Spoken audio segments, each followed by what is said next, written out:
Good evening, everyone. Welcome to our second author in our fall author series. Just a couple housekeeping notes before we get started. As you saw, you all have question cards on your seat. Feel free to, as you think of questions for Austin, write them down. We'll have people kind of going around collecting them, and after Austin's presentation, he'll be taking questions from the audience as well. And then afterward, Austin will be signing books over just to the right of the doorway when you walked in over there. So feel free to get in the book signing line afterward. If you haven't purchased a copy of Barron's yet, Beaverdale Books is selling it over here, now after the program as well. So feel free to grab a copy then. And otherwise, we're just going to get started. So Austin Frerick is a seventh-generation Iowan. He grew up in Cedar Rapids, where he learned about small business when his mom opened a bakery. And like many Iowans, he cultivated a passion for agriculture. His came as he spent weekends working at his grandfather's farm. He has degrees from 2 Midwestern colleges. He received his bachelor's from Grinnell College and earned a master's degree at the University of Wisconsin-Madison. Frerick has become an expert in agriculture and antitrust policy, advising multiple presidential candidates in 2020. He has held positions at the Congressional Research Service and at the U.S. Department of Treasury, Office of Tax Analysis, where he published research on the growing impact corporate concentration has on the economy. The genesis for Austin's new book, Barron's, came in 2019. It started with something that's very Iowa, a conversation over Busch Lights at a dive bar. The book tells the tale of 7 barons in the modern agriculture world, drawing analogs to the robber barons of the late 19th and early 20th century. The book has received universal acclaim. Both Publishers Weekly and Kirkus Reviews gave it a coveted star review. About barons, Kirkus wrote, "Frerick's prose throughout is both direct and masterfully controlled, with every point supported by extensive research and notes. This is no alarmist screed, but rather a careful, systematic, and utterly damning demolition job, an exquisitely informed expose." Tracy Alloway, host of the popular business and finance podcast Odd Lots, said of the book, "I have come away with a completely different idea of agriculture that I cannot unsee." So, without further ado, here is Austin Frerick.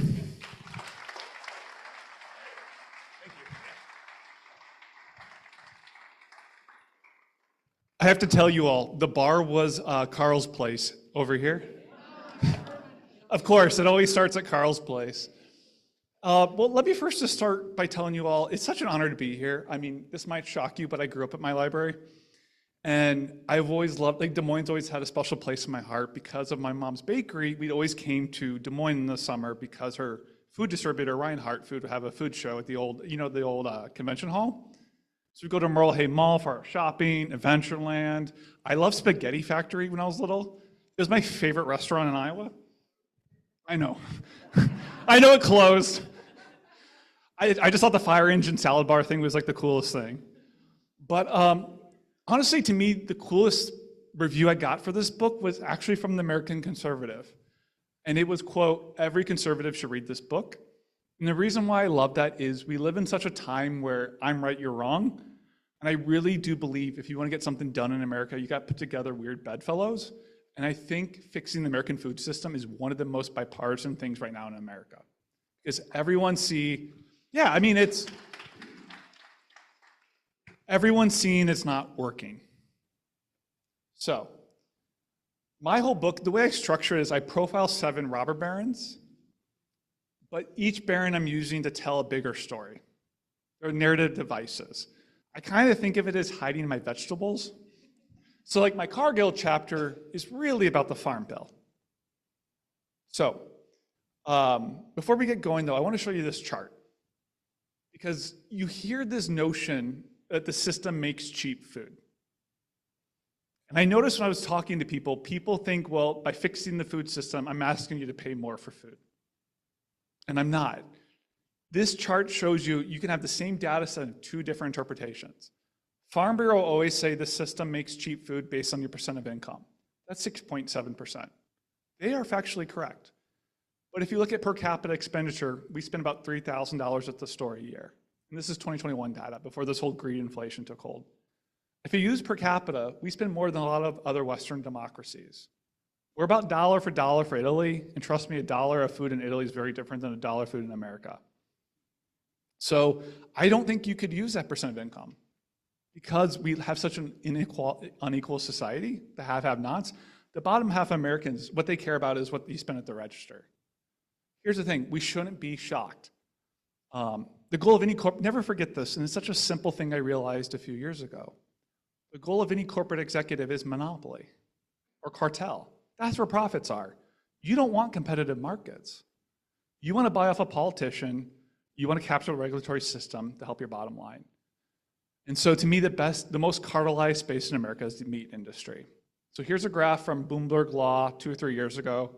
It was right before Thanksgiving, where every protein in America, including salmon and tuna, was under investigation for price fixing. And then 2 weeks later, turkey was under investigation. And even when we talk about this, we talk about food concentration at a national level. These are regional markets. You're not going to take milk from Sacramento and sell it in Connecticut. So I asked this dairyman I know in a small town in Wisconsin to do a paper. I did a conference on monopoly issues in the grocery store. And what he found is in New England and the tri-state area of New York City, one company has an 85% market share in milk. I don't need a PhD in econ to tell you those people are not paying competitive prices of milk. And then also, this is actually an article from an Iowan. This young woman, she was a journalist and she became a lawyer, went to Iowa law. She just published this in Arizona State Law Review, where in response to the Great Recession, a lot of economic journals published disclosure policies. Because we realized a lot of these academics were pushing policies that favored Wells Fargo as they're taking money from Wells Fargo and not disclosing it. She discovered these policies are not being enforced. And it's really bad in agriculture economics. And this one academic brags about Timothy Richards. On his website, he tells you how much money, he brags about all the corporate money he's taking. He edits academic journals and doesn't disclose it. On top of it, this is the same man telling you that there's no price gouging going on in the grocery stores right now, and he's not telling you he's taking money from Walmart, Kroger, and all those other grocery stores. So it's really warping the public conversation here. Iowa Select Farms. This is the one that started this whole thing at Carl's. Some of you might have heard this story already, but literally, I didn't know.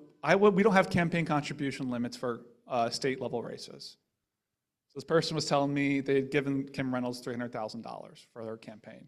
But what caught my eye was they have a home by Jordan Creek and a home in Naples, Florida, and they have a private jet that they fly back and forth to with allegedly the words "when pigs fly" on it.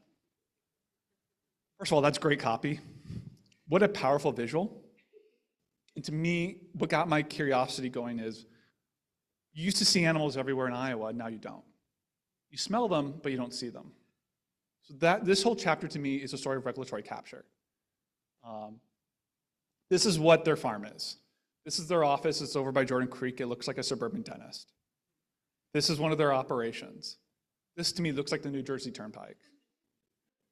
We should be in the Tuscany of North America, but this is so industrial. An undercurrent of my book is, what is a farmer? Is this a family farm? Or the 7,000 employees he employs working low-wage jobs doing the actual manual labor?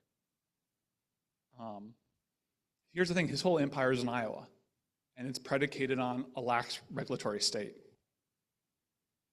As Chris Jones has documented, a water scholar at Iowa, we have 25 million hogs in Iowa. They defecate 3 times more than us. That's manure 75 million people. That's California, Texas, and Illinois combined, and DNR has been gutted. Our water has too much manure in it. This is funny, I just went on Indiana Public Radio for an hour, and they bleeped out every time I used a certain word for manure, which I thought that was kind of funny to be bleeped out on NPR. And what I realized is, and this is really, I'm indebted to the Des Moines Register here, there's this story that's told that this happened because of efficiency and technology. And you realize, no, this was regulatory capture. As weird as this sounds, it all goes back to chicken. When we wrote regulations a century ago to address the meat trust in response to Upton Sinclair's book, The Jungle, we didn't write chicken into the regulations because there weren't chicken slaughterhouses. You just had a chicken in your backyard and you butchered it. What happened down south where corporations took that model of sharecropping that exploited black farmers and applied it to chicken. Here's the thing, chicken got a lot of market share because that's, you're cutting all those corners. And so a big thing too in my book is USDA failing to step in and stop a race to the bottom. And so they call it chickenization.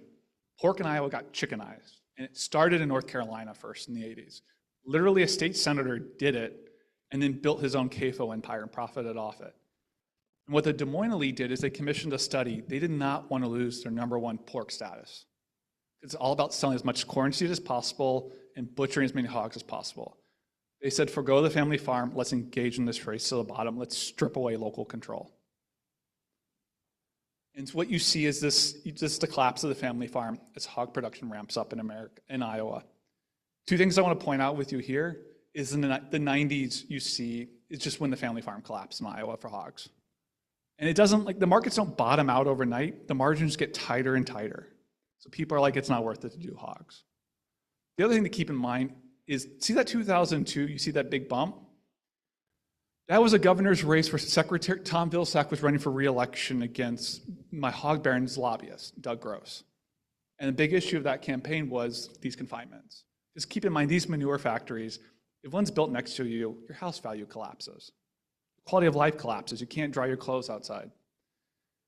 Vilsack promised to do something, and the way Iowa works is only the governor can stop construction of these confinements. Vilsack also, he stripped local control when he was a state senator, I might add. After Vilsack won, he oversaw the largest expansion of confinements in Iowa history. I think of Secretary Tom Vilsack as Harold Hill from Music Man. He'll just tell you what you want to hear, but his words means absolutely nothing. And now we have a water quality crisis in Iowa. It's not as bad. This data is a few years old because of the drought. It changed a little bit. But we also have a cancer crisis, second highest in the country. And for some reason, I don't think Iowa have a tanning bed problem or an alcohol problem. It's pretty clear we know what the answer is here. So my next variant is Cargill. Cargill is wild to me. I think of Cargill as like the Standard Oil of this time. They're all about owning the middle. And they started in Iowa, by the way. They started up by Decorah, near where part of my family used to come from. They move 1 in 3, 1 in 4 grains globally. Here's the thing, I'm from Cedar Rapids. I was born next to a Cargill plant. I played soccer next to a Cargill plant. I went to church next to a Cargill plant. But you will never see their name on a brand in the store. But check this out. This is from one of their own company's brochures. We are the flour in your bread, the wheat in your noodles, the salt on your fries. We are the corn in your tortillas, the chocolate in your dessert, the sweetener in your soft drink. We are the oil in your salad dressing and the beef, pork, or chicken you eat for dinner. We are the cotton in your clothing, the backing of your carpet, and the fertilizer in your field. What? First of all, that's good writing. But what a display of power. I might have said this already, they're the largest private company in America. They're bigger than the Koch brothers. And the family owns 90% of the company. They truly are a black box. And to put their revenue in perspective, their revenue equals the state tax revenue of all these states in green. And I use their story to tell the story of the Farm Bill. And I focus on the original Farm Bill comes out of the Dust Bowl. And it's really, I think of the original Farm Bill as like Goldilocks. About figuring out that sweet spot. You get a little subsidy, but you have to take land out of production. You have to do some conservation. And you only get so much. Cargill hated this. The family hated this. I had to spend a god-awful month reading their self-commissioned biography, family history that was 1,800 pages. And they thought FDR was the devil. Because they want to process and move as much grain as possible. And they don't want any limits on that. So what I focused in on is they attacked the Farm Bill, and I focused on 1996 Farm Bill. That to me is where the Farm Bill really went off the rails. Where the Farm Bill now picks favorites, and we overproduce grains at the expense of everything else. So every year is a record corn crop. Instead of saying, let's grow rye, let's grow carrots, how do we find new uses for corn? That's how you get dumb things like ethanol. A good example of just a program with good intentions gone wrong is crop insurance. When I say crop insurance, people think like, insurance for storms. It's not. It's insurance for low prices. Where where 60% of the premium is paid for by taxpayers. And here's the thing, there's no cap on that program.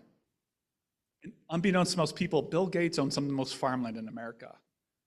And only certain crops get it too. So Bill Gates can get as much crop insurance as he wants to grow as much corn as he wants. And here's the thing, this pushes farmers to do this stuff. That's why all the apple orchards I grew up with in Lynn County are gone. They're not subdivisions, they're corn and soy. Because that's what the system pushes you to. And to be frank, if you don't do corn and soy in Iowa, you're probably gonna go broke.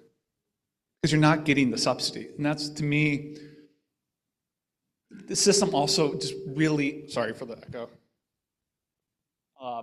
This is, for every dollar you spend at the store, this is what farmer gets. You see after these New Deal, Goldilocks thing, about half of every dollar you spent the farmer got. Now we're down to the record lowest ever recorded in American history. The reason why the lines are different is the methodology changed. What this means is it takes money now to be healthy in America. And to me, the obesity crisis in America is rooted in this. Is we give a lot of money to Oreos and nothing to carrots. And also, I mean, there's a whole, I can't even figure out what this whole, what do you call it, Ozempic stuff is gonna do. Because to me, the scary thing here too is the highest use of it is on the Upper East Side of New York City. Is this gonna intensify these trend lines in America? I don't know. And the other thing with Cargill, going back to the black box, so I originally thought of them as Standard Oil, as I mentioned earlier, but I finished the chapters. A better comparison is they're almost like the 19th century British Empire. The sun never sets in the Cargill grain empire. I love that prose, by the way. They're still in Russia. They don't care. You don't know who they are, so they don't feel any consumer backlash. And this scared me. And part of Colombia went through a nasty civil war where 250,000 people died. And one of the things they did is they did land reform. One person can only own so much acreage. It was discovered by Oxfam. Cargill exceeded that by 36 times using secret companies. And this is just one little tip of the iceberg of such a powerful corporate entity. My next parent is JAB. I promise you, no one's heard of them, but you probably have bought their coffee in the last month. They first entered America in 2012. They now own all these coffee brands.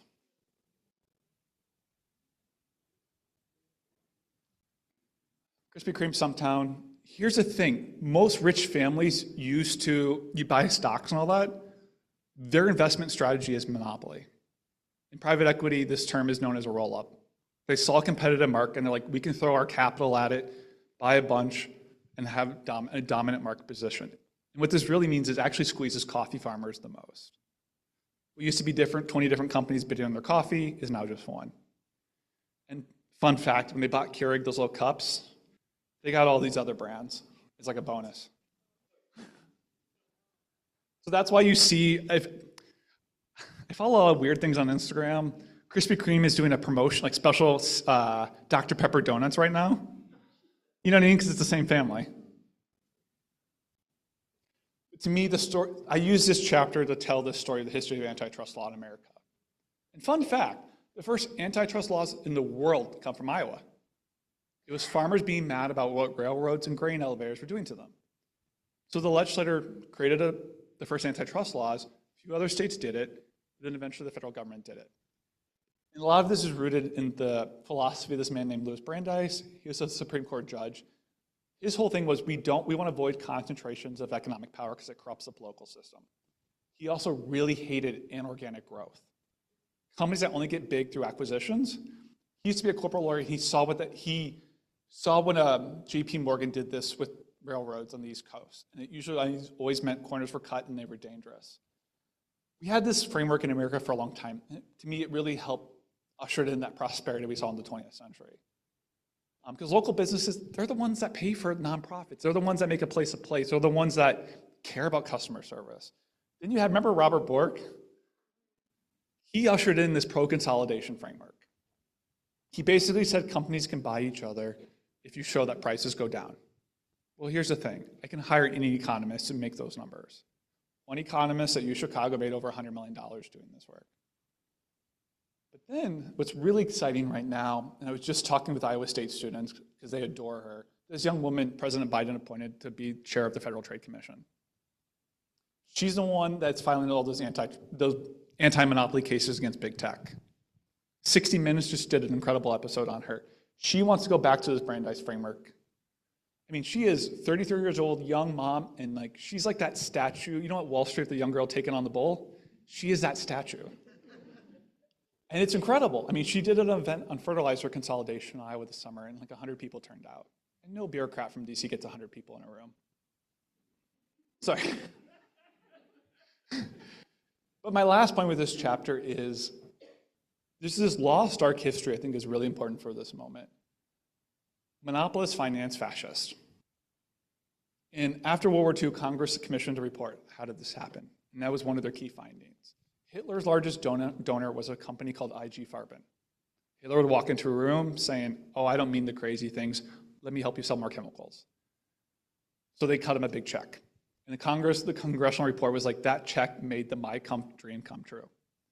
When the chemicals they sold Hitler was the gas used in the chambers. So after World War II, we broke up in Japan and Germany those monopolies. Here's the thing. First of all, there's a great book on this called Hell's Cartel. I mean, it's dark. But you might have heard of one of those companies we broke it up into, Bayer Monsanto.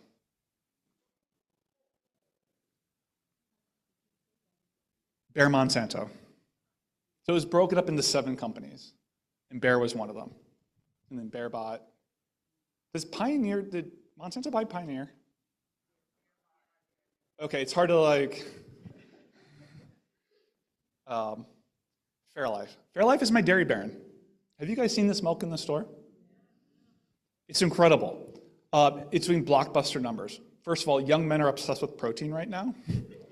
You go to any gym, Planet Fitness, this thing is everywhere.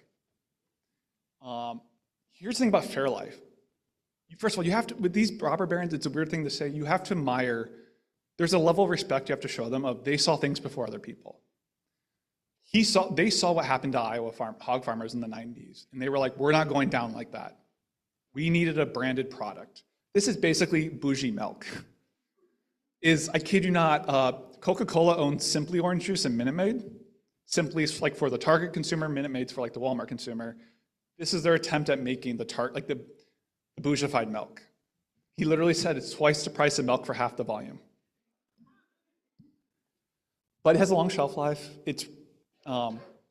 So Mike created this product, and there's a whole nerdy history I go into on the certain USDA program that he kind of captured and corrupted to create this product. But his operation is south of Gary, Indiana, an hour. It's part of a 35,000 cow dairy operation. These cows live inside metal sheds all day. Cows are incredibly manure intensive. These cows produce as much manure in a day as the city of Austin, Texas. And they're doing it in a wetland. And what's funny is like going back to the whole who is a farmer. This guy's been on dirty jobs, I'm a farmer, that kind of thing. He claims residency at the Ritz-Carlton in Puerto Rico. Here's probably why, I can't prove it, but one might assume Puerto Rico doesn't charge capital income tax if you live there most of the year. He recently sold Fairlife to Coca-Cola. So he used a lot of public money to build an empire and then avoid contributing to the public coffers. To me, the scary thing with dairy is very labor intensive. No one wants to live near these things. They're incredibly toxic. So you can get a lot of old farm homes really cheap. So what tends to happen with a lot of industrial dairy is the employers are also the landlords. This American Life did an episode a few years ago where, and this is pretty common in the dairy world, where 13 workers were living in a 2-bedroom trailer. And they're basically feudal lords, to be frank with you. And just to put this in the Iowa context, I love Daisy Cottage cheese, that new plant they're building in Boone. Expect a lot of dairy confinements to come with that construction of that plant. Because dairy, you also move a lot of milk, and so they tend to, anything near 35 or 80, expect a lot of dairy confinements to go up. And then another scary thing about this thing is part of their whole dairy thing is they build a tourist attraction where you can come tour their industrial dairy. It's one of the largest tourist attractions in Indiana. And I discovered in my research, a worker died. He got sucked into they have this whole BS green thing called manure digesters. He got sucked into it. It read like a horror film, but it took me 2 years to get this death record. This was an undocumented man from Honduras with 3 children. This was never reported. And I think this was a really good example, too, of the state of American journalism, is there's just no journal. These stories aren't being told. It took me combing through records. And, Mike is the county coroner is also the county funeral director. And, I understand why that man didn't want to, bother the powers that be. Driscoll's. Driscoll's is a wild one. This one tends to shock people the most. They sell 1 in 3 berries. They don't grow a single berry. You know why? They took that chicken model and applied it to berries. They own the IP of the berry, and they have other people grow it for them, and then they market the berry. The brilliance of Driscoll's, though, is they saw the rise of Walmart. What happens is usually the creation of one robber baron makes other robber barons, because you want market power. They saw that one company wants 4 berries year-round for 4,000 stores. Driscoll's now grows berries on every continent in the world except Antarctica. Sometimes your berries are coming from Morocco, Argentina, all this kind of stuff. To me, this is part of a bigger story of this Wall Street Farm Bill. This Farm Bill system has pushed anything that's labor-intensive in the food system offshore. So a lot of your produce is now coming from these other countries. And here's the thing to keep in mind. As these supply chains get long, transparency collapses. Also, I should just say, the system makes bad tasting food. This berry is not engineered for taste, it's engineered for durability. I just remember I was in, this is a side note, I love going to grocery stores.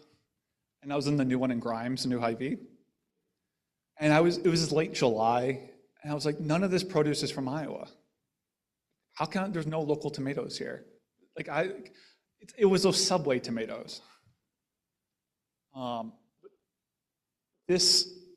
Going back to what these supply chains getting long, there's been a lot of investigative reporting where a lot of these systems are moving to countries that look the other way for labor and environmental standards. So you have children picking produce for other children. Here's the thing to keep in mind. The farmer doing it right here,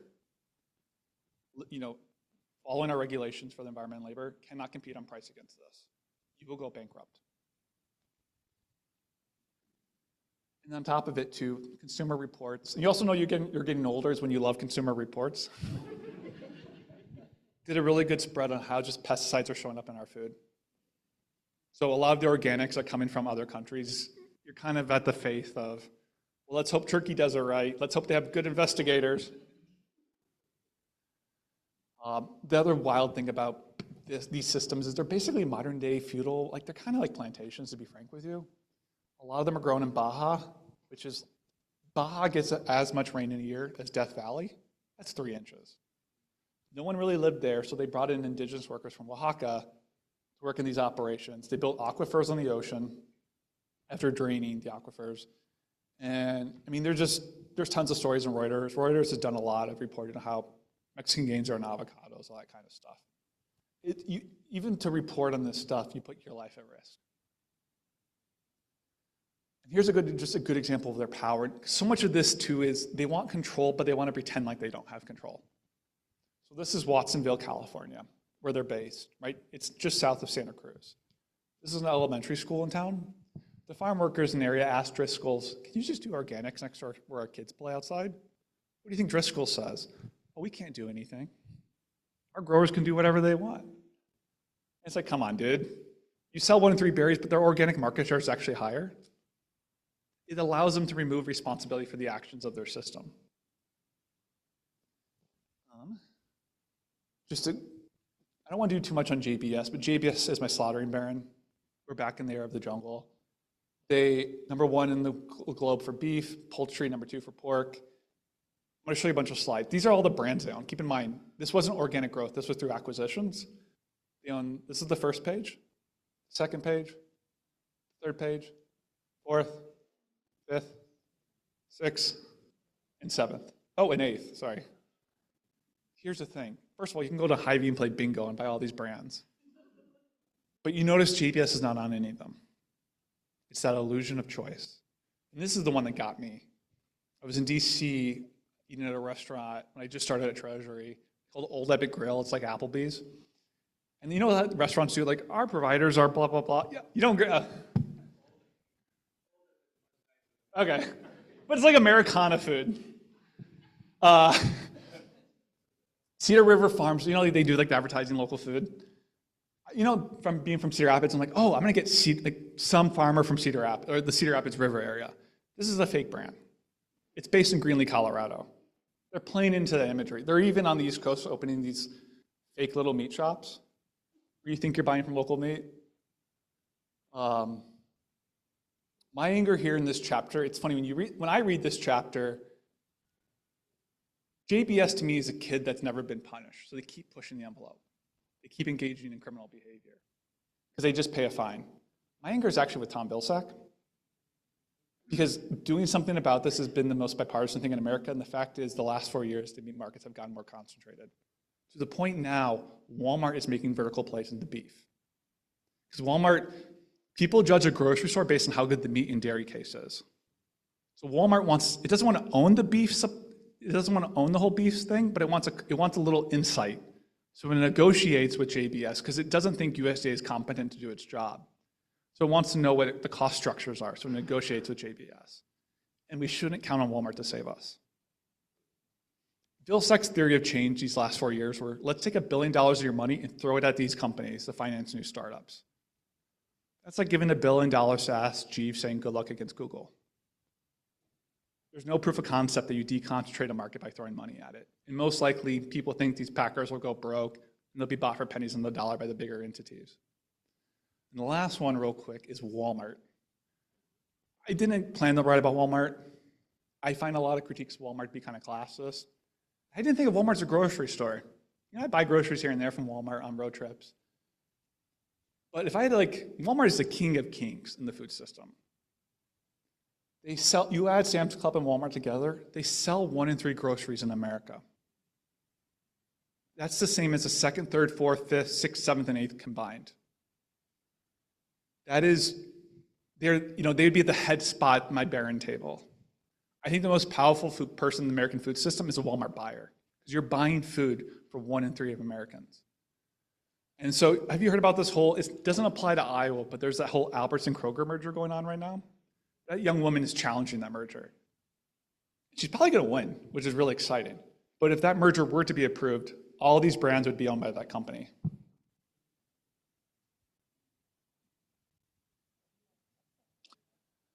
The thing with Walmart, too, is we talk about, like I mentioned earlier, you buy your groceries as a local thing. And Walmart dominates, in local markets, like the Wichitas of America, where they have a dominant 60-70% market share. Iowa's actually unique that we have 2 locally owned grocery store chains with Fairway and Hy-Vee. It's not Des Moines, by the way, that's Ames. I even looked at the data this morning just to make sure.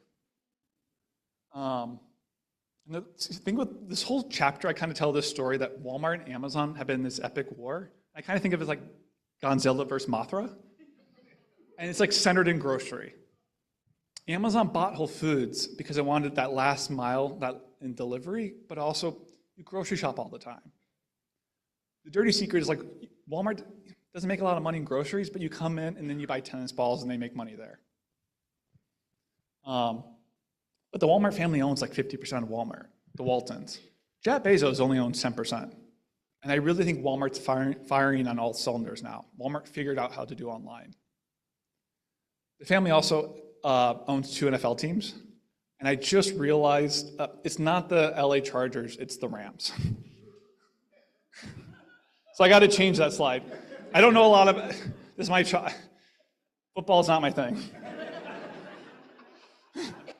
It was really funny. I had the nicest student at Iowa State come up and tell me that. Sorry. I just laughed because I've been showing this slide for a few months now.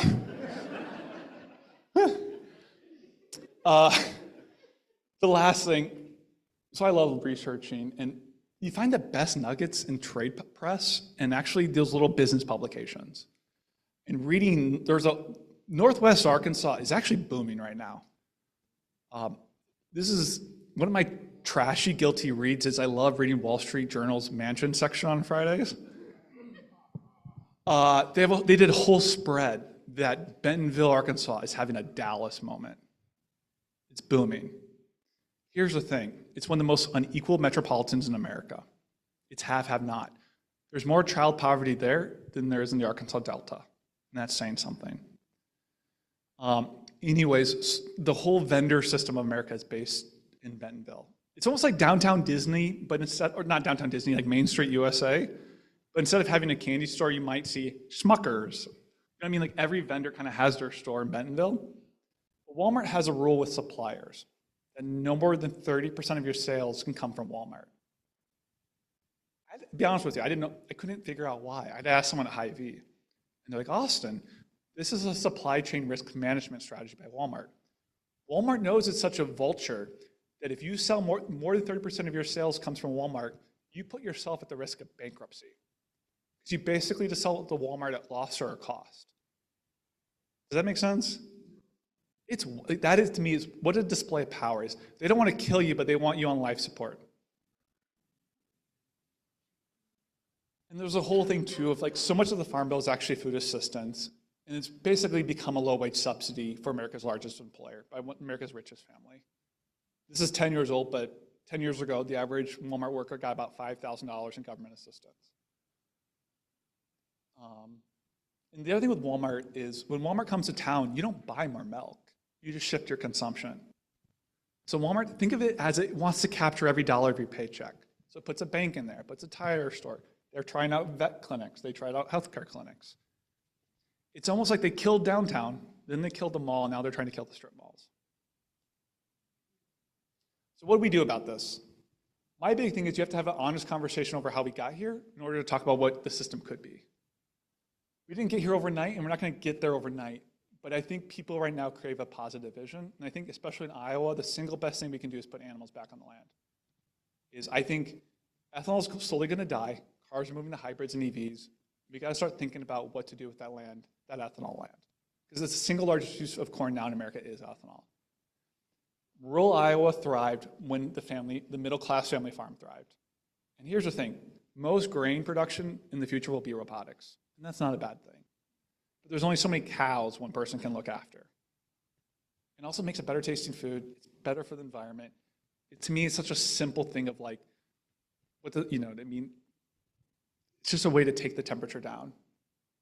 Because even like, dairy's a really weird one because dairy farmers have such an intimate relationship with their animal because they see them twice a day.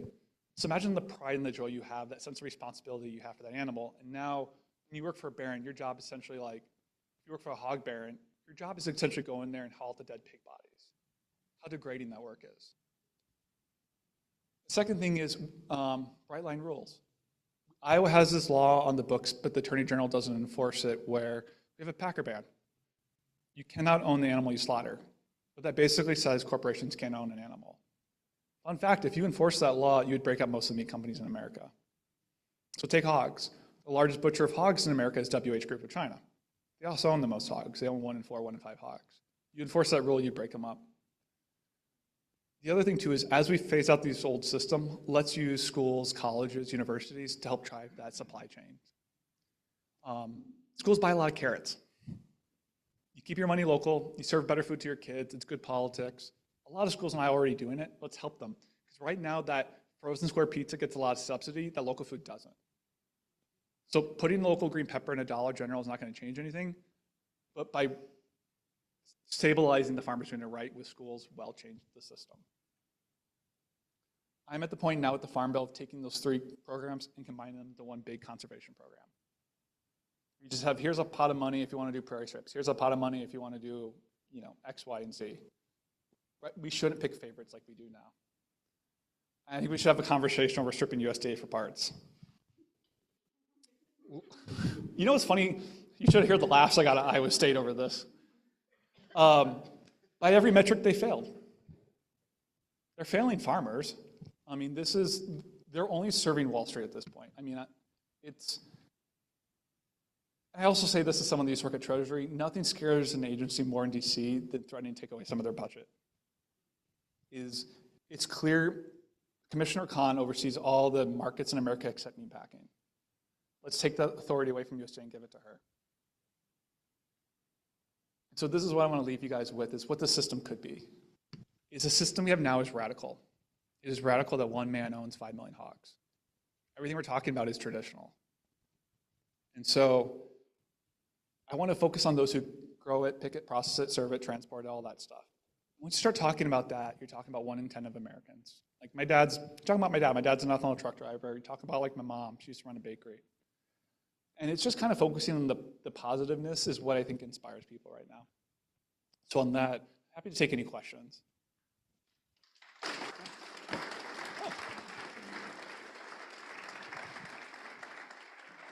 Oh man, these are, so what school did I go to in Cedar Rapids? I went to Jefferson. Any Cedar Rapids people here? Okay. Wash, okay.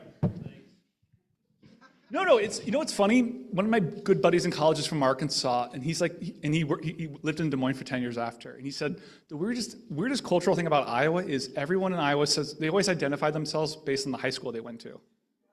You know what I mean? No one says, I went to X college, I did this. They're like, oh, I went to Hoover, I went to Roosevelt, I went to... And everyone in Iowa knows. It's like this like low-key Iowa way of signifying something. The next question is, talk about the connection between USDA Corporate Ag and Iowa State University.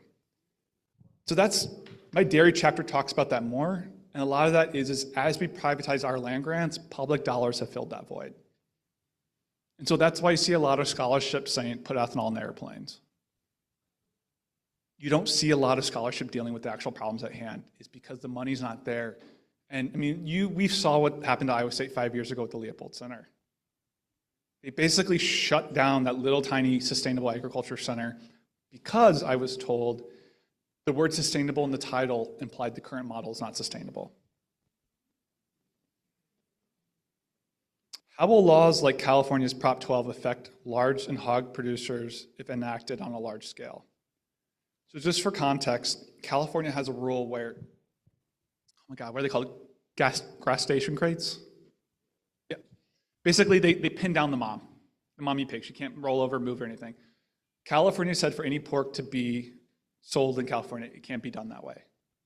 And the Pork Association in Iowa lost its mind, and there's been all these lawsuits. I mean, first of all, how sad and pathetic it is that we're arguing over that we should pin down an animal so they can't move and be with their young. How cruel is that? I think what's happened to pork is that pork's my favorite meat, and industrial pork is the only thing I won't eat. I actually think that's the beauty of America right there, because the beauty of America is the laboratories of democracy. Let states and local localities decide what's best for their communities. And one good example of that playing out is that, I mean, look at the antitrust laws in Iowa. We don't do things overnight in America. We test it out in different states, and then we go national. And like a really good example of positive change is actually cage-free eggs. We're almost at 50% now in America, and that's because of a few states did it, and the marketplace responded. Oh, what do you eat? I mean, I do eat pork. My whole goal of this book is your personal fork doesn't change systems. We need to change structures. Like, I will eat what's in front of me. I want to be respectful to whoever I'm with. I have the money and income now to buy nicer cuts of meat. But also, like, there's this whole thing with, even in the grocery store, what you think are good brands are not always good brands. Like, organic milk is a weird one. You can have organic milk that's really from an industrial feedlot in Bakersfield, but it was given organic feed. But here's the thing, it shouldn't be up to you to know that. USDA should be doing its job. These labels should mean something. You should know when you buy a product, you're getting what that product says. And there's nothing, if you want to get, I gave this talk down in Hill Country in Texas, and if you want to get cattle ranchers going, talk about labeling. For the longest time, you could take Brazilian rainforest beef, import it to America, unwrap it, rewrap it, and put made in the USA on it. Why did it take so long to make the label Made in USA mean something? Well, one funny thing though, so my husband and I got married at Grinnell, and my big thing was I wanted only pasture meat. We did it like a manna style with different plates, you know, you pass bowls. And the funniest thing was my mom is Irish Catholic, so she's one of 12. And all my Iowa family was like, this is the best pork you ever tasted. I was like, it's because you're eating what pork used to be. Like when I was writing this book, I loved doing food samples. So I would have people try industrial milk and then pasture milk. And there's such a difference in inputs. Next question is, can you tell us about some of the B-side barons that did not make it into the book? So I had that funny joke early on in the book where I called them B-side. For those out there, that's a reference to Carly Rae Jepsen, if anyone's a fan. She's a pop artist. She puts out B-side albums of like tracks that didn't make the album. But here's the thing. I picked barons based on narrative devices. So like I didn't want to tell the same story over and over. So like, you know, one baron might be a trashy Florida new money, then I might be aristocratic. I just wanted to change up the stories. What's been fascinating about doing this book tour is people tell me, oh, you should hear about this baron, you should hear about that one. Like when I was in Minnesota, people were like, here, let me tell you about the potato baron. And then even the one I learned about the other day was a carrot baron. You know Gimway, those little baby carrots? They're made in California, but secretly owned by an Indianapolis private equity firm. So who knows? I mean, I'm doing a lot of research now in Cisco. You know those trucks? They have a 50% market share in, it's called broadline distribution, like basically a grocery store for restaurants. And part of my hunch there was, I was with a friend in Atlantic, Iowa. I was like, why does all diner food kind of taste the same now? So I'm kind of researching that. Like the whole restaurant industry is, everyone eats out, but like there's so little research on this stuff. Next question. What's an example of an industry that you think is adequately competitive? It's a good question. I'm just like thinking in the grocery store right now. The yogurt case right now. I love yogurt, and so I was just at Fairway the other night, and there's like so many different kinds of brands of yogurts. I mean, here's the thing, you want that because that's where innovation comes from. You want every yogurt company, you want A&E Dairy figuring out how can I get a new flavor so you don't buy Dannon. Like even Greek yogurt. I mean, I think Greek yogurt is 50% of sales, and that happened in like 15 years. That was an immigrant saying, I want to make good Greek yogurt, because everyone was used to another, like it was too sour, like the commercial yogurt before then, and he figured out that sweet spot and built a business. That's what we want. And the thing about it is, the thing to keep in mind with Walmart doesn't want to deal with a local company that can only supply one store. They want you to do 500 stores overnight. That's why when you go to Walmart, there's no innovation. It's just a new kind of Oreo. It's your local grocery stores, your Hy-Vees that take chances. You know, it's, hey, you have a really good product at the farmer's market. How can I put you on the shelf? That's what we want. I mean, it's easy to be dark right now, but like I think one of the best things about America is actually a grocery store. You've seen all these different ethnic cuisines come together. Like you travel the world and like you go to Italy. It's not like you see a Mexican food aisle. You know, that's the beauty of America is the clashing of these cuisines and what comes from it, and the selection, the variety, all this kind of stuff. The next question is, with every incremental step forward, it sounds like we take 10 steps back policy-wise. What gives you hope things can get better? Hope that well, bright spots. I mean, the biggest one for me is the appointment of that young woman. It's because keep in mind, it's just not, her victory against Google for monopolization is huge. Guess what? That's the first case she has. There's 2 more coming. In the bigger picture, and this is the more nerdy thing, is you're seeing the academic scholarship change to reflect her mind. All the young law kids are writing articles to be like her. So you're going to see the judiciary in America change. I just think we're at the end of a second Gilded Age, laissez-faire. Things can change fast. I mean, I go back, this is a weird analogy to make, but look at 1928 and American 1932, Al Smith and FDR. They're the same person. They're both governors of New York. One got destroyed and one had him, destroyed his opponent. These things happen fast. And so to me, what I was telling the students earlier today is you got to start thinking now what the system should be. So much of this work is doing it for your grandkids. And that's actually a really big point I want to make is I opened my book with Julie Dunn. Julie Dunn is retired secretary from Eldora, Iowa, which, by the way, there's one mistake in the book, and instead of saying Eldora, I say El Dorado. So I had to apologize to Julie. But she has spent her retirement fighting hog confinements. She knew what Iowa used to be, and she told me, I don't want my granddaughter to grow up in this. And because she knows DNR is not looking at these applications, so she goes in there and finds all these little mistakes. And so what she also taught me, which I think is really important, is, by the way, the dirty secret is PO'd older women get things done, and they're the ones fighting back against these systems. I'm on a national board for anti-industrial animal agriculture, and it's always those types. They don't want their names in paper, by the way. I had one in my dairy chapter had me take her name out. She's like, this is just what I do for fun. Oh, sorry. But Julie Dunn also made a good point to me that you can't do this alone. You need to join a group. She's a member of CCI. You need to be part of a community. It's groups that get things done. It was farmers organizing that got the first antitrust laws. And so, I mean, it's fun. It's fun to kind of, take on Goliath.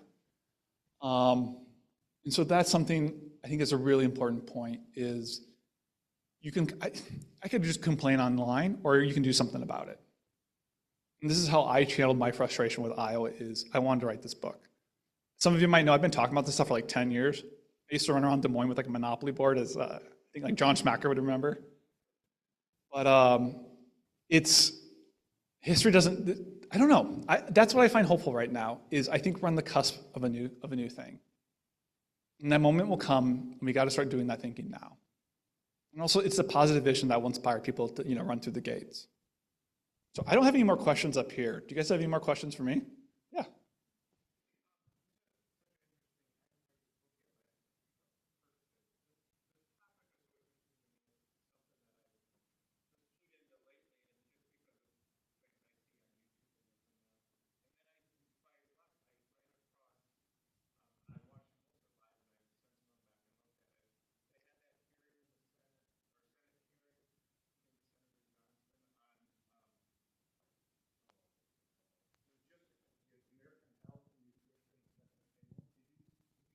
Uh-uh.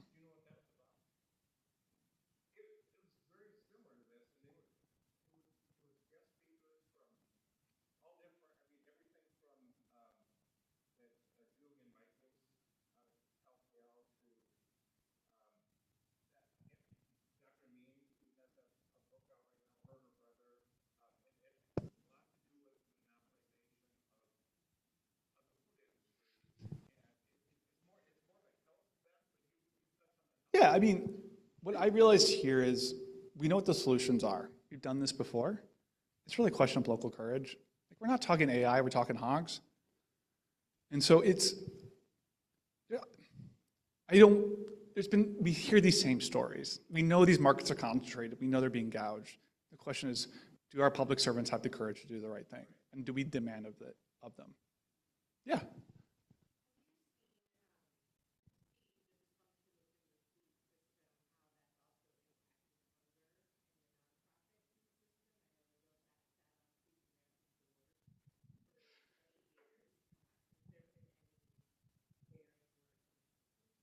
I'm smiling because this is a weird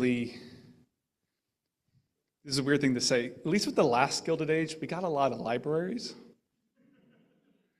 These barons, Walmart, what did they do? They tried to destroy local schools with the charter school movement. But the thing that has been really reported a lot, and I see this as a board member, is the Walton family secretly finances a lot of food security stuff. Here's the cynical part of me. They want to heighten the crisis of food insecurity because they want SNAP benefits. Which is not I'm all for SNAP, don't get me wrong. I think it's a brilliant program. But Walmart wants that massive food stamps exist so when you're in a hard time, there's something there for you. It shouldn't be a program where you work a full-time job. You need them to get by. But that's where we are. And that's a scary thing with the Waltons. And here's the thing, I've been on those boards. It's really hard to fundraise as a nonprofit. You're trying to do the right thing, you're trying to feed people. I understand the tough position people are in, but it is a dark undercurrent of this moment, is who's paying for things. Yeah.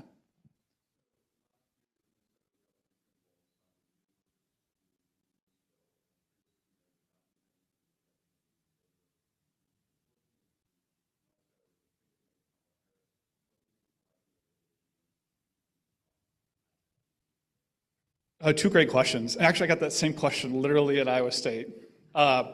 Two things. One, I think that's just brilliant. And just to build on that, DMAC and Kirkwood have phenomenal culinary programs. Imagine you can go do that program, go to your local school, make made from scratch food, doing local food.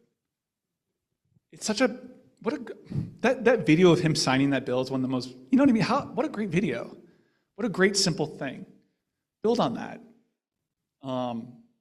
I would love to see that more and more. It's hard though. I mean, there's a lot of little different tapes you have to go through because the system right now is designed to serve that frozen pizza. To your question about Lena Khan, to be frank with you, she's campaigning for reappointment. That's why she was on 60 Minutes. Here's the thing, no one's gonna give you a seat at the table. A book will be written one day how they pulled this off. Her chief of staff, I think, is one of the best in the game. She was a John Podesta protege. I think Harris has to appoint her at this point. She's too popular. She's taken all these photos with all these swing state senators, and the politics are so good. We're talking about here in Des Moines.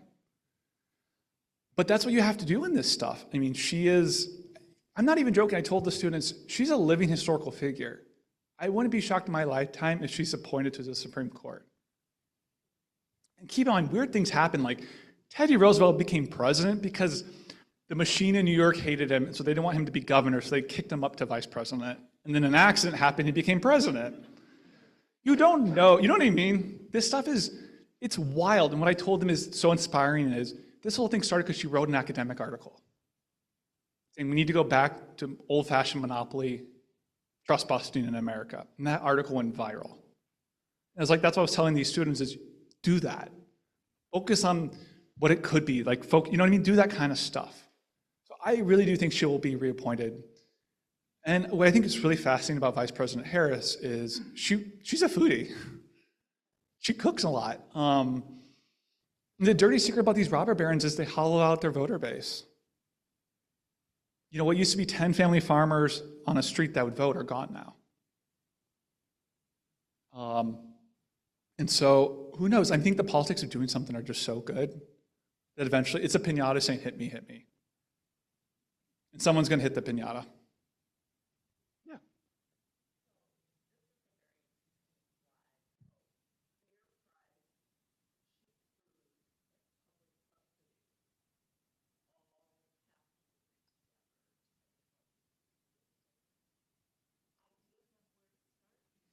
Everything you eat is, yeah. I mean, everything you eat is subsidized. The question is to what degree. We have chosen as a society to make shredded cheddar cheese healthy, cheap. That's the weirdest. If you ever go to Canada, look at the dairy case. It is insane how much cheese there is at Hy-Vee. I thought cheese was healthy until my late 20s.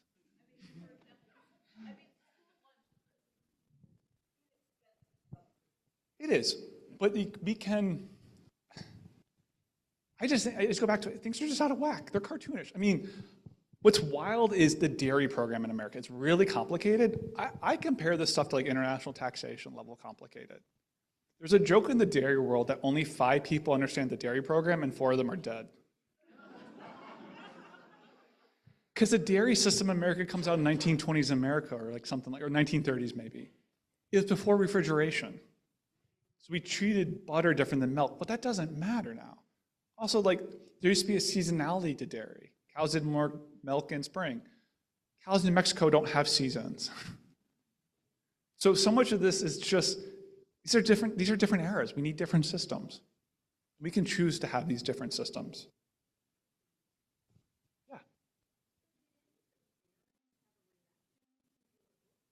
Oh man, good question. Before I answer that, let me start by saying I think the beauty of America is I can write this book. I can write this book and not worry about my safety. And I was very fortunate to have Eric write my foreword. He wrote Fast Food Nation. And he kind of sat me down and gave me the talk. And what he told me is they don't attack you in the press anymore usually. They get you, most authors make their money from speaking fees at colleges and stuff. He's like, they'll get you canceled. So he's like, get your money up front. But jokes aside, my hog barons responded to me. So part of that chapter was excerpted in the Des Moines Register. They wrote an op-ed saying, oh, we're sustainable, blah, blah, blah, blah, blah. It was actually poorly written, I thought. But they have their own spokeswoman, which too also says something that a hog farmer has its own spokesperson. But what's funny is that came out on like a Sunday, and that following Thursday, I was doing a book event in Iowa Falls.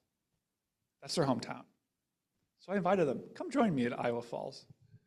I have to be honest with you, this is the one time I got a little scared. On my iPhone, I turned on the tracker so my husband could like track me. So if I like showed up in a manure pit. Actually, what's even funnier about this, I was driving, I think I had an event the night before in Greenfield driving up to Iowa Falls. So I stopped at Ruth Christa's out by Jordan Creek to have like a fancy meal. I like steak frites. And they had these boxes where you can rent out and put wine. Jeff and Deb had a box there, and I thought that was a hoot. No, what's fascinating about that event is I had 50 people turn out for that event. And you're lucky in New York City to get 50 people at a book talk. And to get Iowa Falls at 50 people, and more than a third of the audience stood after to tell me, wanted to ask me a question. And it was just people who saw that empire building and the promises made and promises not kept. Just, and like they promised certain things and then they moved all their white collar workers to Des Moines. It's just like a lot of sadness and anger. It was my personal favorite event just because I did it with Julie Dunn. We did it together. And Bob Leonard, if you read he's a really good Iowa writer, he moderated. And when Bob gets going, he sounds like a preacher. But yeah, they responded, but I don't know. We live in such a moment right now, as if not now, then when? I don't like what Iowa's become. It's easy to get. The hog chapter, when I first wrote it, I wrote it angry. I was angry. But when I kept sitting in it and editing, kind of like, I think of writing like a slow cooker, I got sad. You drive these highways and you're like, you see what it could be, and you see how beautiful the landscape is, like an Iowa sunset, and you're just like, it didn't have to be this way, and we could choose to have a different way. Yes. My husband and I have been rag dry for about 25 years, and every year we come home. He grew up in Frerick, I grew up in Moines, and the feeling is, wow, just the hollowing out. But I think your book for me explained what has transpired over the course of the last 30 years. So I just appreciate having read it and connected a lot of the dots. Knew a little bit about this, yes, you could figure out that, but you did a magnificent job of really connecting the dots. So thank you. Thank you, but you should feel sorry for my spouse because two things. One, he was the harshest editor. Our biggest fights were over his red lines. I was telling the Avids earlier this. He's a lawyer by training, and so like it took me 2 days to admit he was right. But also I would just vomit these stats at him because you read this stuff and you're like, this is cartoonish. It is. The Panera thing I just thought was like, I mean, personally, I loved Panera when I was little. I just don't think it's good anymore. And you're like, oh, this explains it. What's lost to is innovation and quality. I saw a question over here. Yes.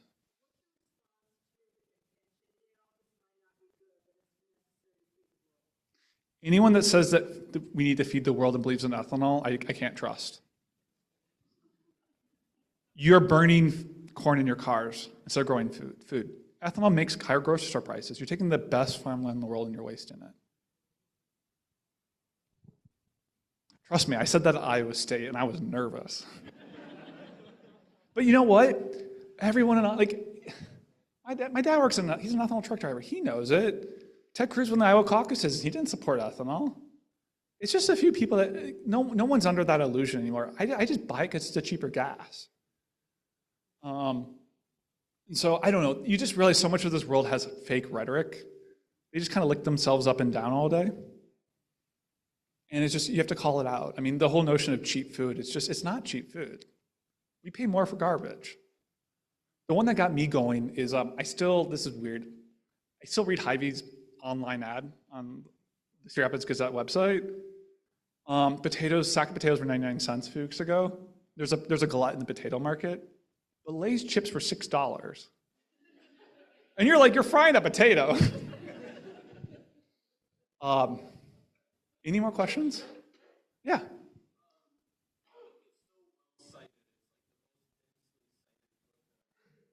Thank you.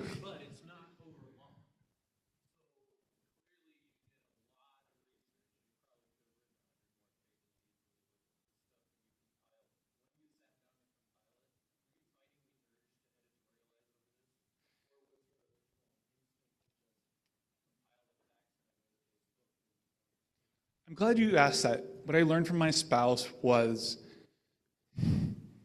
he always would delete the polemic line. I don't need to tell you what to think. Let me just give you the stats. I can trust you that if I tell you that this is going on, what you're probably going to assume. And I think people actually trust you more as a writer when you don't polemicize. It's the reason why there's so many citations is, again, I feel like I'm blaming my spouse for everything tonight. I didn't know this. There's massive consolidation in the book industry. So liability is now on authors, which I didn't know when I signed this book contract. That is why there's 1,000 citations. I worked with a great young graduate from the Iowa Journalism School. We just fact-checked the heck out of this book. It's just if you got to cross your T's and dot your I's, you do something like this. And I also think part of my logic in writing this book is I think smartphones have really changed the way we read. And it's hard. I mean, the economics are weird too in nonfiction. And so I just want to get to the point. I feel like so many books kind of, this is my personal opinion, it's like 50 pages of anecdotes. And I just want to tell you. I just want to explain the structural story. It took me a few years to get to write this book because I don't do narrative. It took me I just want to give you the thesis of evidence. It took me a while to realize you need a little bit of story to kind of get you hooked. And so it was kind of, honestly, giving talks these last few years where you kind of, you realize there's certain barons that pop, I love asking people their favorite baron in the book. And it's like the weirdest ones, there's not a clear winner. And actually the one no one really likes is the slaughtering chapter because everyone kind of knows that industry's broken. But no, I appreciate that comment. And it's, I don't know, I also want to be efficient with your time. Because I want to get to the point. I try to think of it as you can read a baron in a sitting. Yes, ma'am.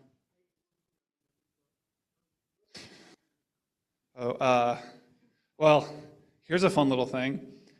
I was just in LA for a wedding, and I met with the people that helped make Mad Men. They think there could be like a TV show on a baron. Like to me, I think of it kind of like Righteous Gems meets you know that show that's like the Murdochs? And I told them, who's Stifler's mom? Jennifer Coolidge. I'm like, Jennifer Coolidge should be the hog baron. So who knows what's next? I mean, I kind of drafted a Cisco thing. And, I'm negotiating with my agent right now. Or sorry, my publisher. And who knows? I don't know. I told someone earlier this, and I'm not joking when I say this. I don't like writing. I like it from an intellectual thing because it really helped me hone these ideas. What I'm doing now with you guys all is what I enjoy the most. Is I want to get something like this to me. My career is I want to make this happen. I mean, some of you might know I'm a failed Iowa politician. So this is the way I channeled my energy after that. Is I kind of did everything wrong. I didn't, basically to be a politician now in America, you find, right? You're a telemarketer. And you realize talking with people, it was actually the Practical Farmers of Iowa. I don't know if you've heard of them. I went on a site visit near Harlan, Iowa a few years ago. It's like, this could be the future of Iowa. These are a bunch of young people. It's gender balanced. It's they're exchanging conservation techniques, but it's also socializing. You have some beers at night, and you're like, this is so cool. So I'm very much take life one day at a time. Oh, thank you. Yeah.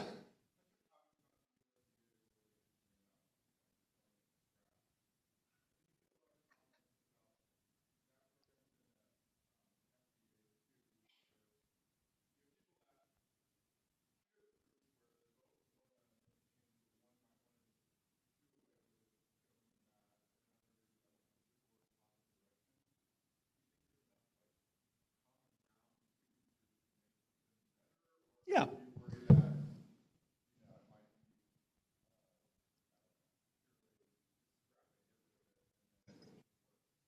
It's, let me back up.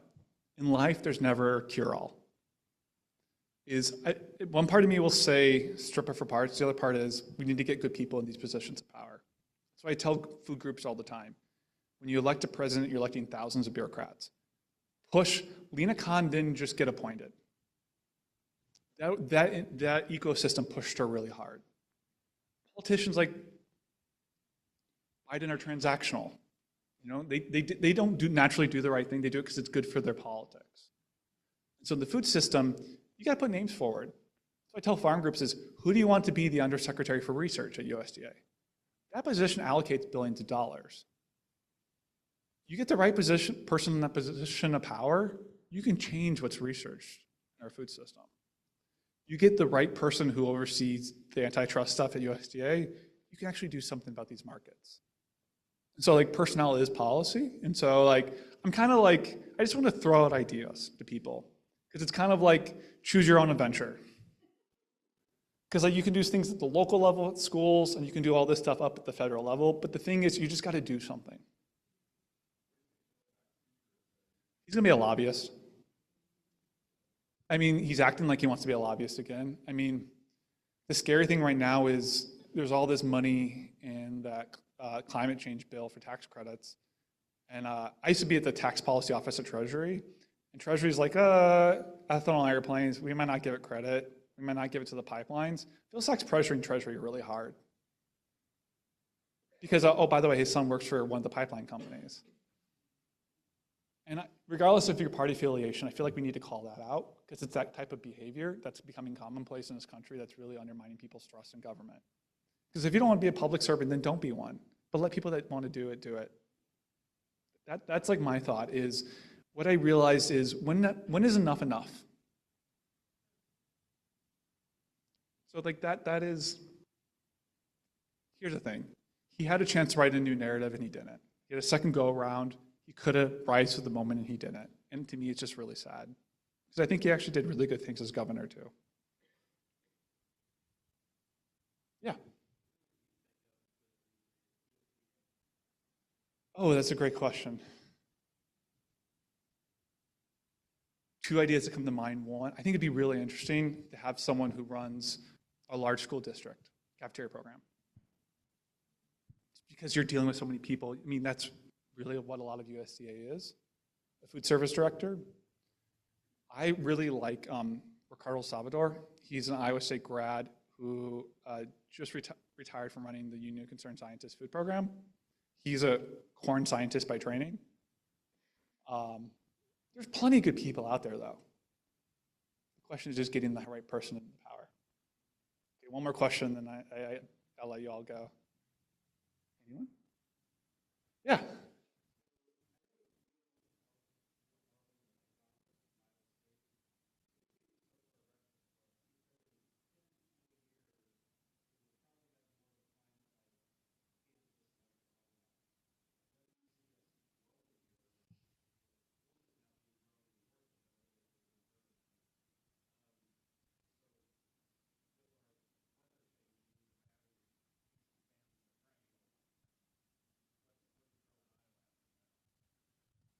Oh man, two things. I don't know if I mentioned this earlier. I mean, the scary thing right now is the future of Iowa is there's no farmers. These tractors are going to be driverless and these confinements are automated. Do we want farmer to be done by a little joystick in Chicago? The current system that will be able to just keep wanting to do more corn. I think with the climate crisis, I mean, you have the Imperial Valley collapsing, that produce region. It just can't with the water stuff and the heat. So we got to find something new. But I don't want to say one or two crops because this is kind of a nerdy thing, but back during the New Deal, Roosevelt did all these state guides. You should read out the Iowa one. It's really cool. It's part Wikipedia, but also kind of part travelogue. And you read the agriculture section of Iowa. Iowa used to have much more regional food production. So most of us know musk melons from Muscatine. There used to be a lot of onions around Davenport because that's sandy soil. There used to be a lot more grapes. I'd never say this right, Los Hills. There you go. There used to be beets up in northern Iowa, peaches in southern Iowa. You just want different things going on. You don't want to do one winner because by focusing on one or two things, it actually makes the system really fragile. Diversity breeds resilience, and so you just want different things going on. And you also want people experimenting, and people are in Iowa. Storm Lake Times has done incredible writing on this, where Dolores Cullen has profiled. Yeah, a lot of the immigrants up in that slaughterhouse town will grow lemongrass, grow different berries, and the school's really good at incorporating that food into the cuisine, that local food, and then also teaching kids, using food as gets them to learn this new culture in town. First of all, that's a great story to read. Instead of reading all this angry stuff as, oh, look at this really cool thing a local person's doing. And so to me who knows, but you just want to have diversified crops going on to stabilize the system. Also, there's all these weird fruit and vegetables out there we don't even know much about. There's pawpaws. You know what I mean? That's my favorite thing is anytime I see anything weird at a grocery store, I always buy it. I have a whole list, I joke, of exotic fruit trees I want to buy one day. They have peanut butter fruit. There's all these weird, the things we see in the store, there's so much more out there that we just don't know about that taste good. I mean, if you want to have a fun conversation, talk to a produce importer. I mean, the weirdest food will take off in America. I mean, look at these little burro tacos. Am I saying that right? Okay. What? Yes. There's a Wall Street Journal article on this today. They're the hottest thing in America now. And they were a regional cuisine in Mexico just a few years ago. So who knows? On that note, I'm happy to sign any books. And thank you guys so much.